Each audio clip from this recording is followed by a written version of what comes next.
Hi everyone, this is JG talking about Raid Shadow Legends again, and here we have our second episode in my series Free Raid Ideas. These are ideas that I have for Plarium for things that can change in the game that would be good for players and make the game a little bit more interesting.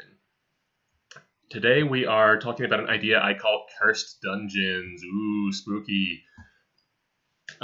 Really the idea here is try to make dungeon grinding more fun. Obviously we know you do spend a lot of time in Raid grinding in dungeons, whether that's to get the gear that you want, or whether that's to accumulate points for a dungeon divers or a tournament event. Maybe you're accumulating the points just to get fragments for a fusion, or just to pick up milestone rewards inside of a tournament. But you spend a lot of time there, but it's not a lot of fun. You've built your team once, and then you just run it on auto a couple dozen, couple hundred times to do this. You don't actually have a lot of fun doing it. Here's an idea for how to make it both take less time but be more fun while it's happening. So what does a Cursed Dungeon look like? Well, starting at level 20, you would unlock Cursed Dungeons, and going up to the max level of the dungeon, 20 through 25, or just 20 if you're talking maybe a potion keep. And initially what they look like is a super raid on steroids. So where a super raid costs 2x energy, gives you 2x the rewards, a Cursed Dungeon costs 5x the energy. So that's going to be 80, 90, or 100 energy for a single run. So that uses almost an entire bar of energy in one shot. But it gives much better rewards. So 5x or even more than 5x, which we'll talk about in a moment. The Cursed Dungeon is not just a 5x run, though. You're also facing a harder version of the dungeon. So these curses are designed to make the dungeon more difficult, and so you have to design new teams in order to be able to defeat them. So what do these curses look like? There are various modifiers on the dungeon that make the dungeon more difficult. They could be as simple as just stat curses. Your whole team has 30% less max HP or speed or defense. Maybe all enemies have 2x HP, all enemies are faster, things like that. You can also have team building challenges. So sort of like what you see in secret rooms, a challenge like you can only use 4 champions in this dungeon, or no support champs allowed, only 1 legendary allowed on your team. Things like all your heals are half strength, or maybe you're not allowed to place certain buffs. You're not allowed to place defense down, not allowed to place burn, not allowed to use stun or freeze or other crowd control buffs. You can have things like you can't resist the enemy debuffs, or the enemy's debuffs, when placed on you, you can cleanse them, but they don't expire. So if they're not cleansed, they'll just stay on your champions forever. You can have things that kind of reduce the efficacy of your skills. Things like all skill cooldowns increased by 1, no passive skills allowed. All your skills cool down at the same time. So if you use your A3, then your A2 also goes on cooldown and can't be used until the timer resets on that. Maybe cannot use AoE attacks, or all your skills operate like they're at level 1. So the chance to place buffs is back to that default, maybe 75% instead of the 100% that you've booked it to.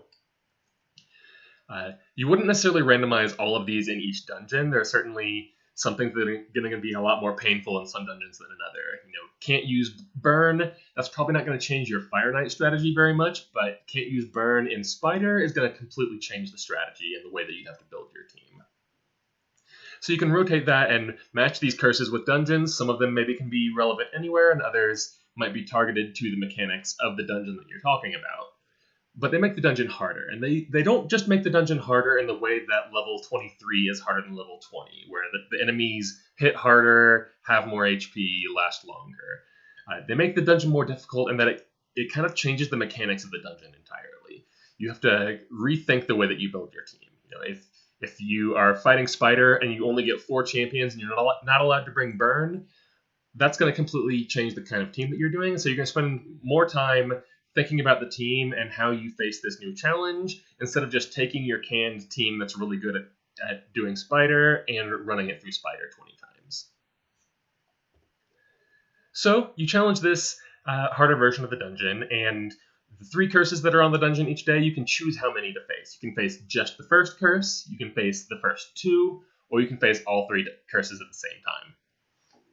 And your incentive for taking on more curses is that for each curse that you defeat when you beat the dungeon, you get a blessing. So what are blessings? Blessings are a boost to the loot that you get when you finish the dungeon. So the simplest blessing you can imagine is just increase the drop rate or the drop count at the end. So you've spent 5x energy, but you can get 6x rewards or 7x or 8x. If you use three of these +1 blessings. So you're getting 8x the drops for 5x the energy. But instead of just increasing the quantity of the loot that you're getting, you can also increase the quality of the loot. So you could have blessings that work sort of like charms in the Forge today. A blessing that increases your chance of finding 6-star artifacts. A blessing that increases your chances of getting legendaries. A blessing that increases your chances of getting boots or chests or specific substats. Looking for speed substats or crit rate substats. We don't have this in the Forge today, but maybe you could increase your chances of finding specific sets. You're doing Dragon and you want to increase your chances of getting speed sets. Or in Spider, hey, I'm really looking for some Dark Elf accessories, or I'm really looking for banners. A few more here that are a little bit more powerful. Maybe these are only available if you've taken on 3 curses at the same time, but you could have a chance of finding upgraded sets. So maybe a 50% chance that if you get life drops, they upgrade to Divine Life, or accuracy upgrades to Perception, other things like that. Ice Golem, not a super popular place to farm today because a lot of the drops in it aren't super end-game relevant. But by my count, there are 5 sets in Ice Golem that have upgraded variants that exist either as forgeable or things that you can find from Arena or other locations like that. That's more than any of the other dungeons have. And so if Ice Golem became a place where you could farm divine gear, and get more than just a few pieces every week, that starts becoming a little bit more compelling reason to run Ice Golem. Similarly, you can have a 50% chance that when a legendary piece drops, it upgrades to a mythical piece instead. So that opens up the possibility of mythical pieces outside of just Stone Skin and Protection and these sets that you get from Hydra. But let mythical gear start showing up in other areas of the game. And finally, Potion Keeps. They're a dungeon too. It's a dungeon that you sometimes have to farm. A blessing that would potentially be pretty relevant to people that are farming the top level of a Potion Keep is no brews dropping. When you're looking for superior potions, getting a single XP brew at the end is not really a very interesting prize to endgame players. So a blessing to remove those entirely from the drop rate is something that is potentially interesting there.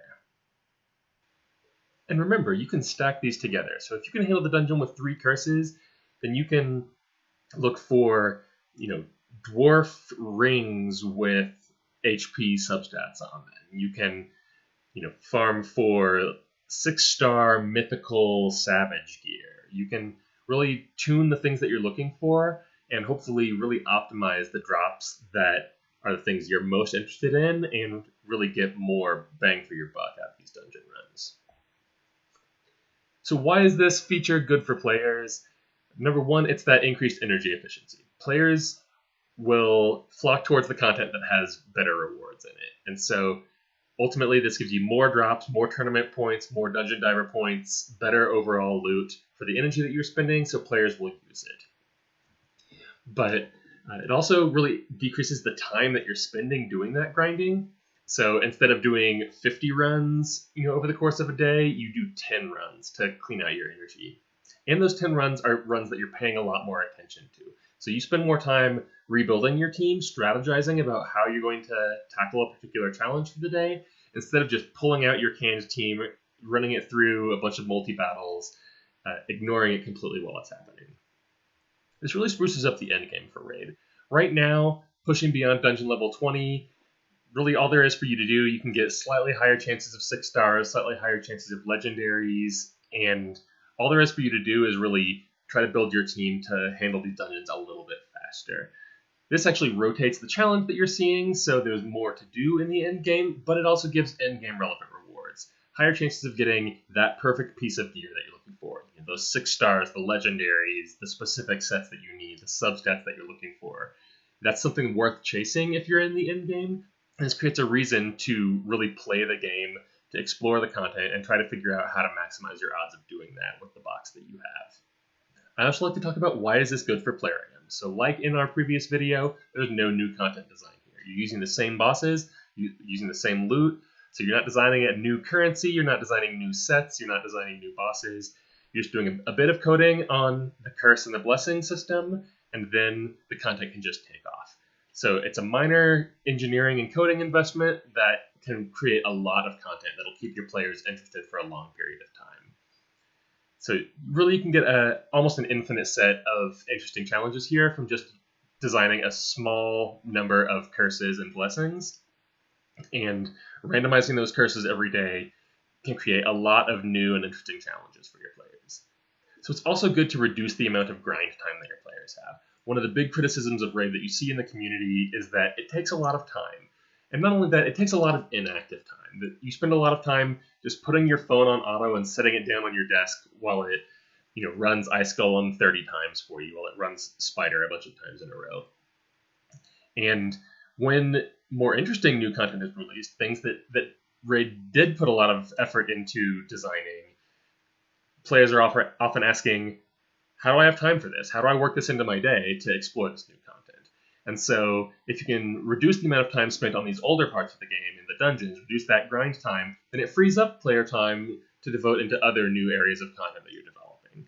So ultimately, you want your players spending time having fun in the game, not spending time just grinding. And if you can play with that time economy a little bit, you can make what's overall a more engaging player experience. That's it for my idea for Cursed Dungeons. If you enjoyed it, please drop a like on this video. Let me know which ideas are good. Hopefully we can get Plarium's attention with the ideas that have the most traction in the community. That's all for today. Thanks.